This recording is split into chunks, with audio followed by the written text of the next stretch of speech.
The greatest rivalry tour arrives in August, moving the most storied fixture in rugby history back onto South African soil. On the field, the Springboks present a singular physical challenge. As back-to-back world champions, they have built a system designed to exert maximum pressure on every phase of the game. The results are visible in the data. This chart shows South Africa's scoring efficiency, which peaks at 4.1 points for every entry into the opponent's 22-meter line. That level of clinical execution effectively dictates the terms of modern test rugby. That efficiency is built on a specific set of conditions. They thrive by forcing unstructured errors, winning heavy physical collisions, and using their pack to milk penalties at the scrum or drive through rolling mauls. For the All Blacks, matching this power with more power isn't a viable strategy. Success depends on a systematic approach to dismantling the mechanics of the Springbok game. The Springbok pressure cycle begins at the set piece. By using scrum dominance and high ball pressure to extract penalties, they can repeatedly pin opponents in the corner to set up their maul. To counter this, New Zealand has to prioritize absolute set-piece discipline. They are fighting for total parity in the scrums, specifically to deny the referee any reason to award a penalty. This flowchart illustrates the chain. A dropped high ball leads to a scrum, which leads to a penalty, then a line-out, and finally points. If the All Blacks are secure in the air, that chain never starts. By maintaining this level of aerial security and technical discipline at the scrum, New Zealand can effectively remove the Springboks' primary point-scoring engine from the contest. Beyond the set piece, South Africa relies on a fast-rushing defensive line. It's a brutal system designed to swarm attackers and kill offensive plays before they reach the gain line. The All Blacks' tactical shift focuses on bypassing this rush through pure tempo, utilizing rapid pick-and-bow carries to aim for a sub-3-second ruck speed. This graph shows the resulting contrast in styles.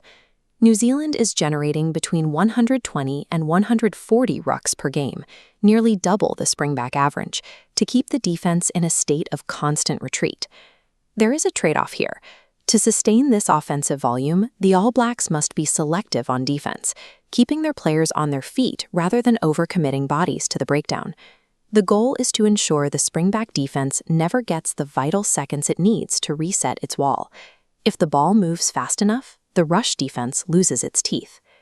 Traditionally, a defense tries to isolate and punish a team's primary playmakers or heavy carriers to break their structure. The All Blacks have countered this by building a decentralized network. They have moved away from relying on a single star to carry the load, instead distributing the physical work across the entire team.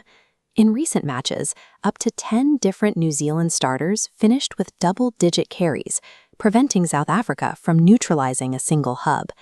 That same logic applies to playmaking.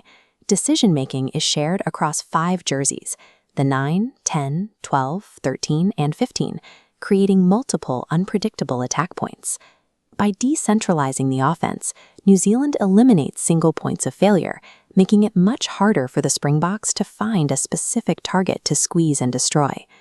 In high-level strategy, there are rarely perfect solutions. As economist Thomas Sowell pointed out, there are only trade-offs. South Africa trades offensive volume and possession for explosive collision power and clinical scoring efficiency. They wait for the moment of impact. New Zealand trades sheer size for distributed intelligence and extreme pace. They rely on the collective to outwork the individual. But this system is fragile. If the All Blacks kick poorly, concede cheap penalties, or allow unstructured chaos, the Springboks' physical advantages will inevitably take over. This series is a collision of 2 opposite rugby philosophies. The winner won't just be the better team, it will be the team that successfully forces the other to play their game.